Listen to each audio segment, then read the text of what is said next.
ഇന്നത്തെ dinner special ഞണ്ട് കറി. ഡിന്നറിന് കൊടുക്കാം, നാളെ ചോറിന് കൊടുക്കാം. അപ്പോൾ കറിക്ക് സവാള, തക്കാളി, പച്ചമുളക്, ഇഞ്ചി, വെളുത്തുള്ളി ഇതെല്ലാം പേസ്റ്റ് ആക്കി എടുക്കണം. ദെൻ ഞണ്ട് കഴുകണം. വലിയൊരു ടാസ്ക്കാണ്. അപ്പോൾ ഞാൻ അതെല്ലാം ചെയ്തു.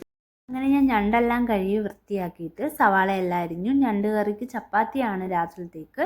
പിന്നെ കറിക്ക് വേണ്ടി ചട്ടിയിൽ വെളിച്ചെണ്ണ ഒഴിച്ച് കടുകും ഉലുവയും പൊട്ടിച്ച് അതിലേക്ക് സവാള, പച്ചമുളക്, ഇഞ്ചി, വെളുത്തുള്ളി പേസ്റ്റ് ഇതെല്ലാം ഇട്ട് നല്ല വഴറ്റിയിട്ട് പൊടികളായ മഞ്ഞൾപ്പൊടി, മല്ലിപ്പൊടി, കാശ്മീരി മുളക് പൊടി, പിന്നെ ഗരം മസാല ഇതും കൂടി ഇട്ട് നല്ല പച്ചമണം മാറുന്ന രീതിയിൽ നല്ല വഴറ്റിയിട്ട് തക്കാളിയും കൂടി ഇട്ട് നല്ല ഇളക്കി തക്കാളി ഉടയുന്ന രൂപത്തിലെത്തിയിട്ടുണ്ടായിരുന്നു.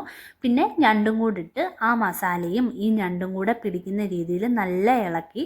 പിന്നെ ചൂടുവെള്ളമാണ് ഇതിലേക്ക് ഒഴിച്ചത്. ചൂടുവെള്ളവും കൂടെ ഒഴിച്ചു. അതിൻ്റെ മണ്ടേ കരിയാപ്പിലയും കൊണ്ടിട്ട് നല്ല അടച്ച് വെച്ചിട്ട് തിളപ്പിച്ചെടുത്തിട്ടുണ്ടായിരുന്നു.